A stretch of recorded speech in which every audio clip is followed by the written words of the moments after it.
God, Segway. I believe they call it a Segway in the biz. Oh yeah. Are you I in the don't biz? We're in the biz, I think. I think they also say episodes that we do and have them sitting by, they're in the can. In the biz, they say we got them in the can. They're in the can, huh? And some of the shit you come up with sometimes. I think you better look that up. I think that's a true thing. It probably is, because I think the can is actually where they used to put film rolls. Film rolls, exactly right. Yep. Yeah, those Yeah. canisters. And did you guys ever have, when you were in school, did you have the projector that with the, okay, so, and that come in a steel can? Yeah. Kind of, sort of, but we large fat. We had the big one that folded together, and then they put acetate over it. Yeah. Okay. Yeah. Yeah. And these were, for ours, they were in literally a steel, looked like a saucer, top lid, small lid, looked like a compressed, very large, pipe tobacco tin. Interesting. So ours didn't look like that, but, yeah, it was square and it was all folded up, and then you brought the arm up, you turned it on, and then they had the acetate that they did the markers. Oh yeah, that's the projector itself. I'm talking about the film itself that was on the reel. Yeah, we never had that. By that time we had VCRs and stuff. Yeah, it's too bad. Which VCRs those don't exist either anymore. Kids now, like after probably 2010, they'd probably be like, what's a VCR? Well, it's like a cassette. What's a cassette? Oh God. Yeah. How about an 8-track? Yeah, I mean, an 8-track, it looks similar to a cassette. So it's, to me, they're not distinguishable. Negative. They really? A cassette tape to an 8-track? Not even close to the same size. Right, not even close to the same shape. Let me look. Getting on Google. Yeah, here we go. 8-track compared to, Jesus Christ, freaking millennial. I can't believe. See, this is why we didn't have any entertainment you growing up too, because you guys had VCRs. VHS. Oh, okay. It looks like old school, like Nintendo 64. Okay. Well, yeah, it probably does, a cartridge. But yeah, you slip that into your 8-track player. And I think before that, even before my time, they had 4-track. Yeah, see, like this is a cassette. And then this is here we go, the difference. Cassette and 8-track. Yep. Yeah, this looks like almost like a Nintendo 64. Yeah, I don't know. I've never played one of those. Nintendo 64 game. Yeah, see? This is what you used to slid it. Here it is. You'd sit it in that slot and they would read it. That's okay. So go back to your other ones.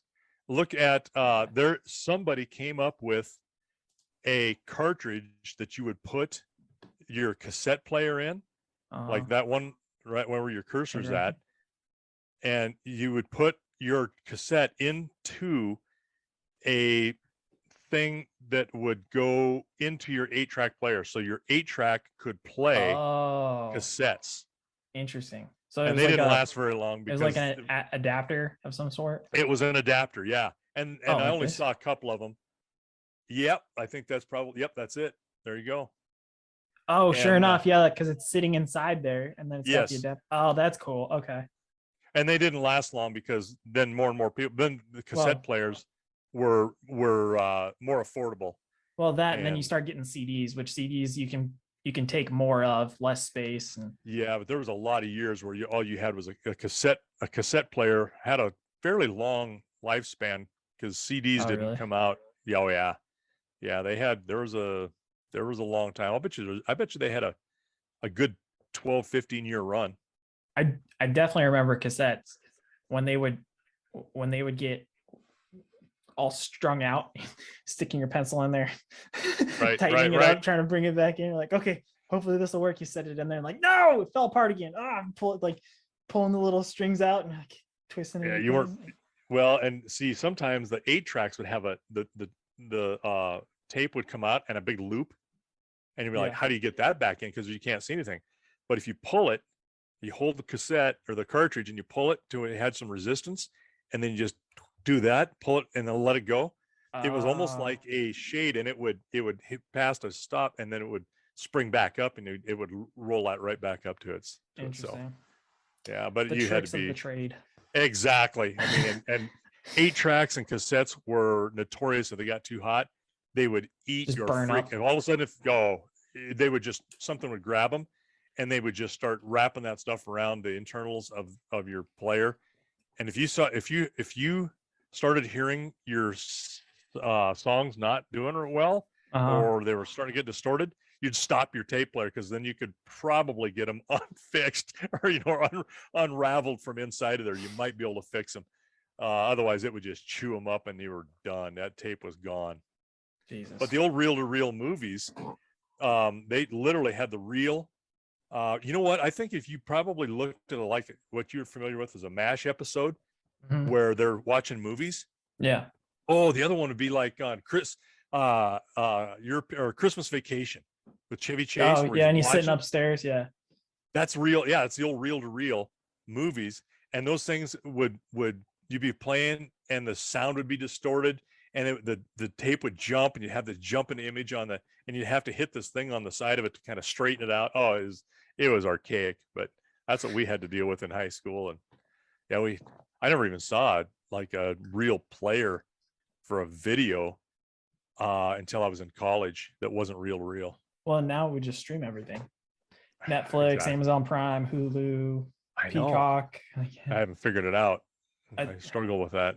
It's gonna be interesting, because I think eventually there just won't be movie sales in the sense of physical. It'll all be digital sales. You know what?